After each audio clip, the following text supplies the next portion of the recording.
politics just isn't cutting it.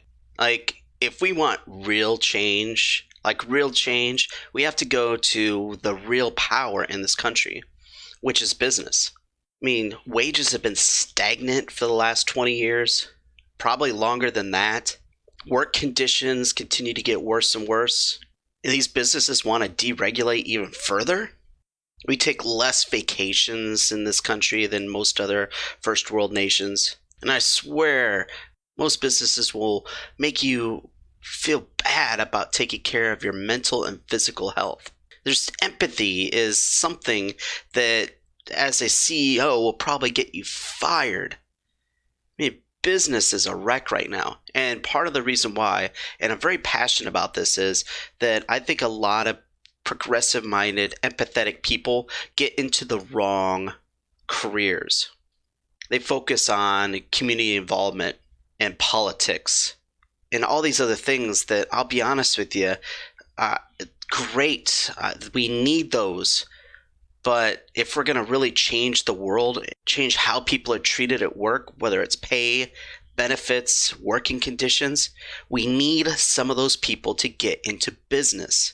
If we had more progressive-minded business leaders, and I'm talking truly progressive-minded business leaders, not these ones that if you look up on YouTube and you look at progressive business leaders, you see like Jeff Bezos from Amazon. He's not in my mind, he's not progressive. He's progressive in the fact that he thinks outside the box. But to me, progressive means that you don't pay anybody poverty wages. You focus more on leadership than management. You have managers that care about their employees. And you actually think in terms of how your business affects the planet. And I'm sure there's plenty of businesses out there that care about these things and do a good job, but there's not enough.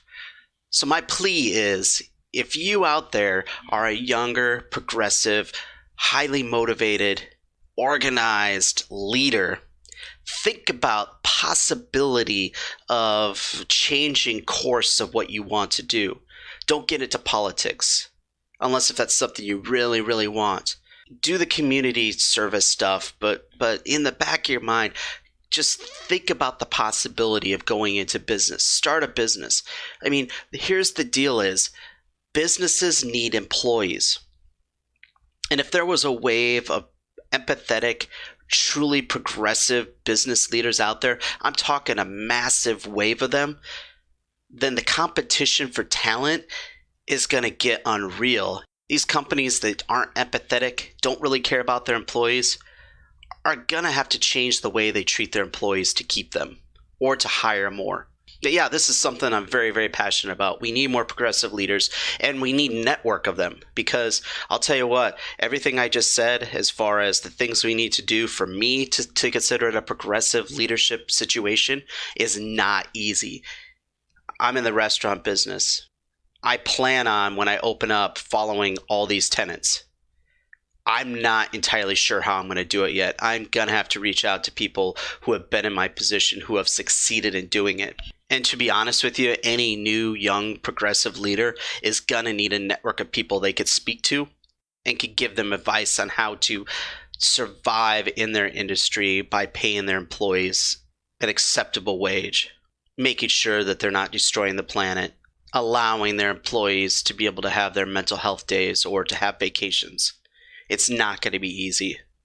So if this type of thing interests you, leave something in the comments. You can also get a hold of me in my About page. I will have some contact information so you can get a hold of me if you're interested in this type of thing to talk about it.